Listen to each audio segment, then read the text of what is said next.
Hi, everyone, and thank you for joining. I'm Fritz Byam, and I've been working here at ITS for 22 years, alongside a team of our asset professionals and some really awesome customers. And I have to tell you, in that 22 years, I've learned just how daunting it can be to establish and maintain sound asset programs, let alone mature them. It's really tough for everyone. It's tough for the leaders who have to answer for the return on investment. And it's really tough for the women and men asset professionals who have to execute every single day and who care deeply about providing value to their organizations. I'm here to make sure that everyone is clear about what HAMx is and who can most benefit from it. First of all, I think we all understand that HAMP is ServiceNow's modular application that automates many of the HAM work streams via pre-configured workflows. So HAMP, that's the ServiceNow application. HAMx is a prescriptive services offering from ITS to implement ServiceNow's HAMP. So prescriptive offering from ITS is HAMx. So there are two ways that we go about implementing ServiceNow's HAMP module. The first path is this prescriptive offering, HAMx, that we're talking about today. And the second is our assessment-led methodology. We offer two paths to implement HAMP based on your needs and your current hardware asset management maturity. So HAMx is really best for customers who are just starting out with HAM or customers who want to start fresh. HAMx is for customers who need to establish a baseline of maturity in alignment with best practices. So with HAMx, customers are assured of very specific outcomes on a known timeline for a known investment. So that's HAMx, the prescriptive offering. The second path is our assessment-led methodology. The assessment-led path is best for customers who have established some sound HAM processes and want to integrate the benefits of ServiceNow's HAMP into their program. The assessment-led path starts with a workshop or design session to discover the next step of a customer's asset maturity journey or special needs that may not be addressed in the prescriptive offering. I hope you benefit from today's webinar. The team here at ITS has put a lot of thought and passion into development of this HAMx service offering. We see it as a very predictable path to make HAM more valuable to our asset management friends. I would like to introduce two people who have been instrumental in the development of this offering, and they're the experts on today's call. The first is Ben LaChance. Ben is a technical consulting manager, and Chelsea Parker. Chelsea is a business process consultant. They're going to give you some insight into how the reporting included in HAMx will give your organization important performance metrics that support a proactive, optimized hardware asset management program. Thanks again for joining. Thanks, Fritz. Hey, let's dive into the presentation. Chelsea, take it away.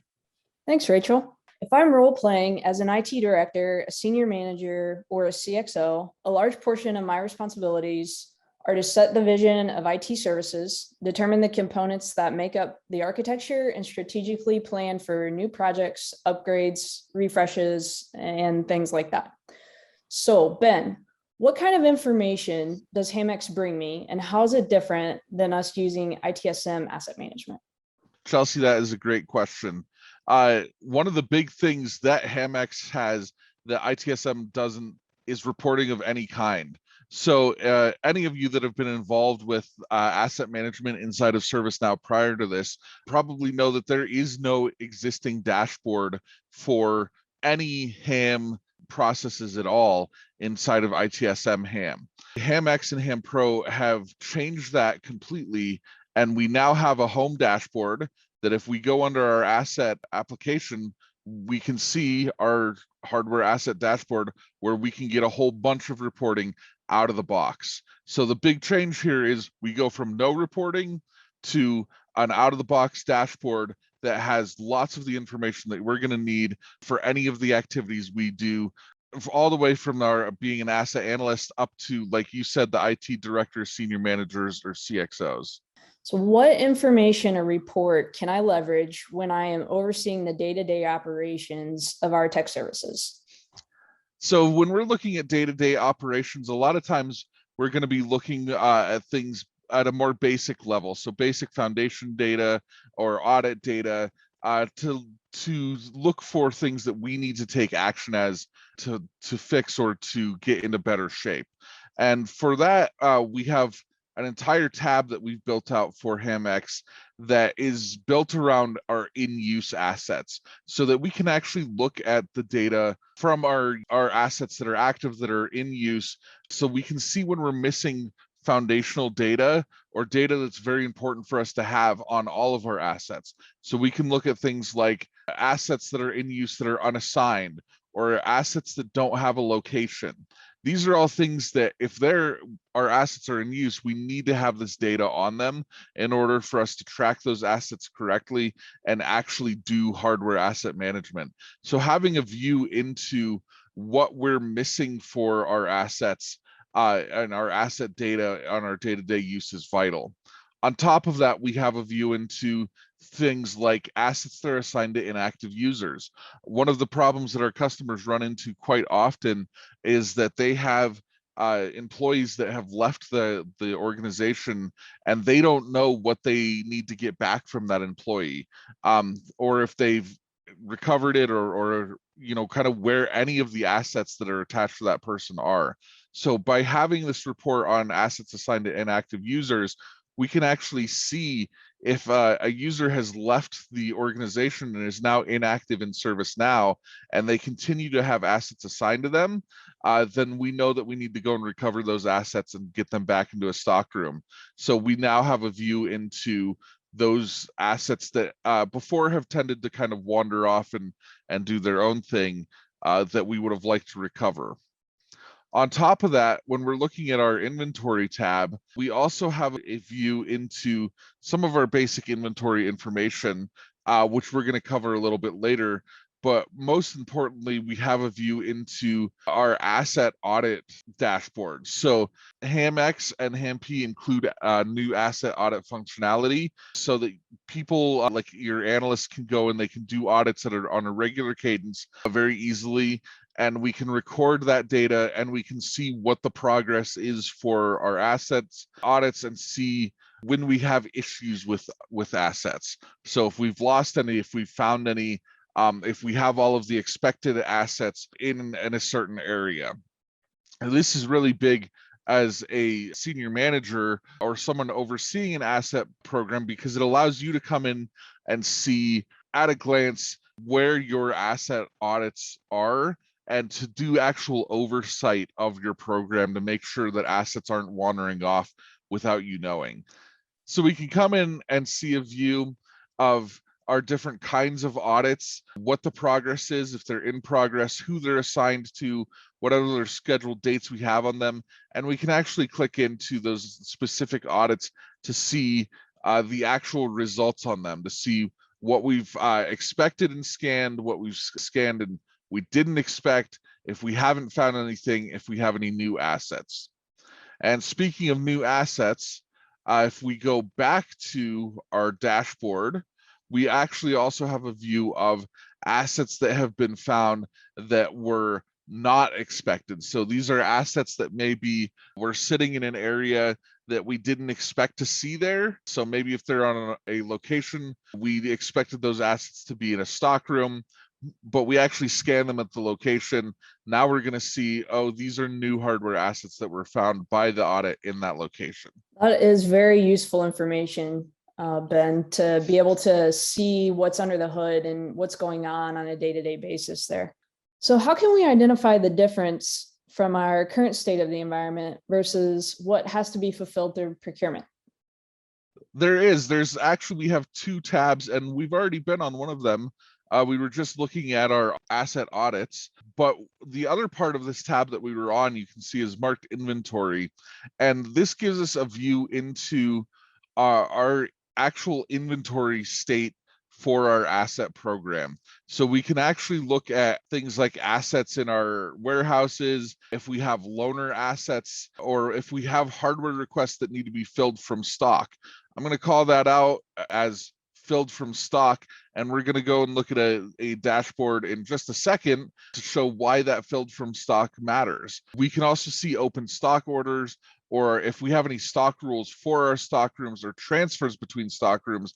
Those are all things that are visible under the inventory tab that let us track our actual inventory, so that, if we need to be filling requests or filling anything from our inventory, we actually have a view of the inventory.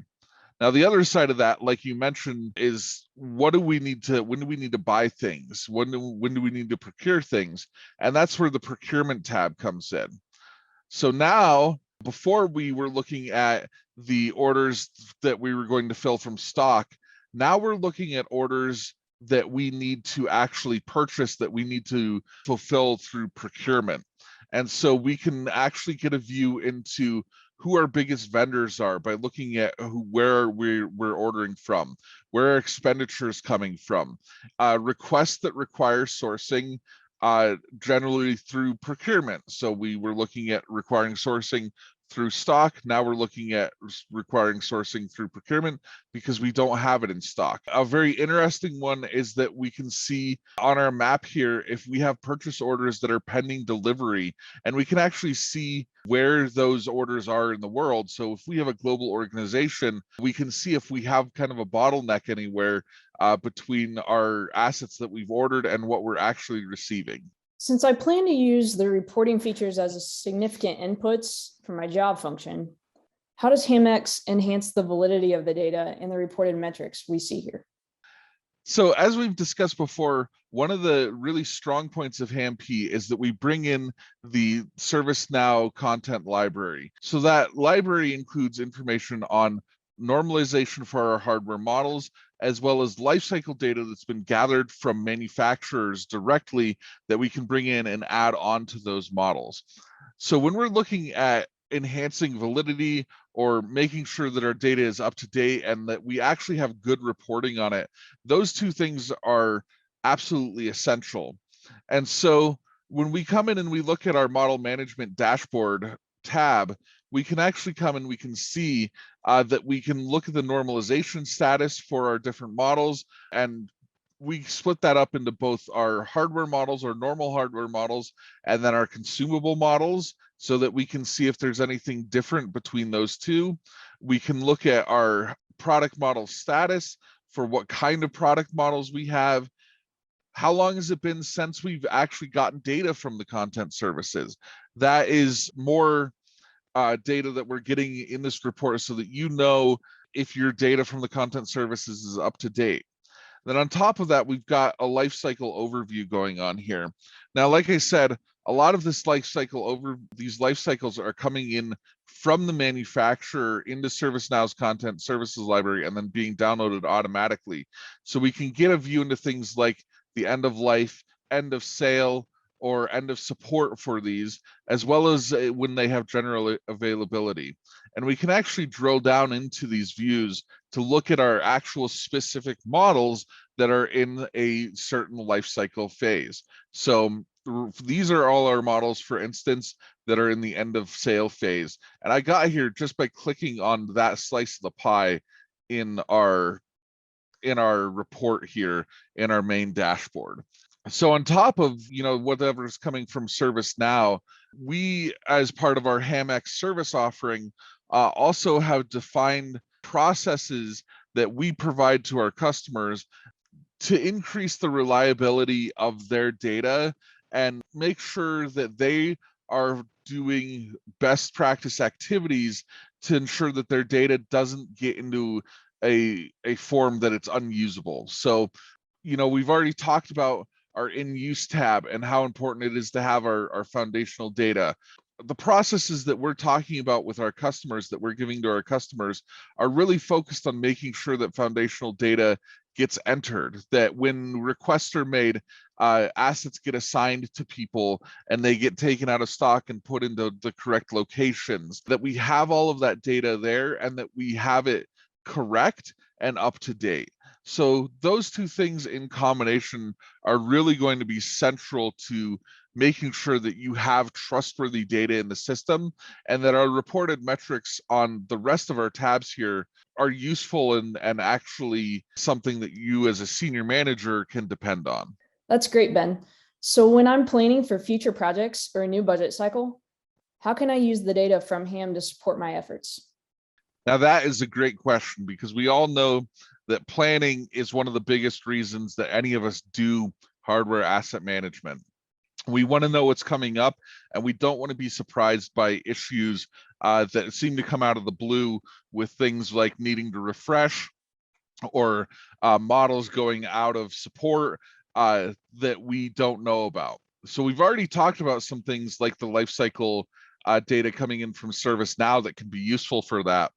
But we have a whole bunch of other reporting that we can use to be prepared for our financial planning in the future. One of the big ones is that we actually get reporting, as you can see, for models that are up for end of life.